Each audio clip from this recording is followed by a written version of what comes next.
Introduction. There are only two phone companies that can sell $600 plus flagships in the millions of units, and that is why the comparisons between the new Apple iPhone 7 and Samsung's top-shelf Galaxy S7 is bound to be intriguing. Apple upgraded the iPhone 7 with more features than rumored or expected this year, like a wide color screen, new optically stabilized sensor, and a waterproof chassis.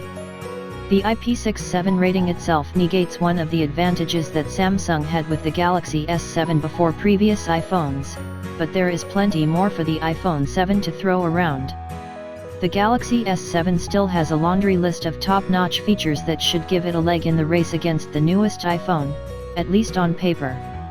So, can the iPhone, released 6 months after the S7, make you pause and think even if you are an Android aficionado? Let's see. Design.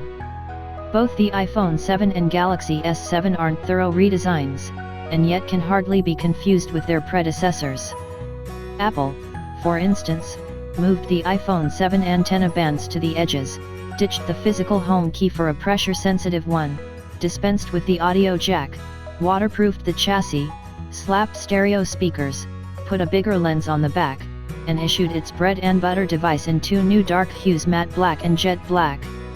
That's almost enough of a redesign for it to feel like a completely different phone compared to its predecessor. What stayed with the two 2016 editions, however, are the premium materials, the pocketability and manageability in the palm, as they are equipped with fairly reasonable for today's standard screen diagonals. Still, the S7 is larger and feels a bit heavier. Its thicker chassis contributes to that notion when held concurrently with the iPhone. Apple ditched the physical home key for a pressure-sensitive one that has an adjustable haptic feedback when pressed, while Samsung kept its elliptical button clickable. The home key of the S7 is protruding, and the finish easy to scuff and scratch with everyday wear, while the iPhone 7's key is much harder to damage. The haptic key on the iPhone 7 takes some getting used to, both if you are coming from Android, and if you are upgrading from an older iPhone, but overall the uptake period is pretty short.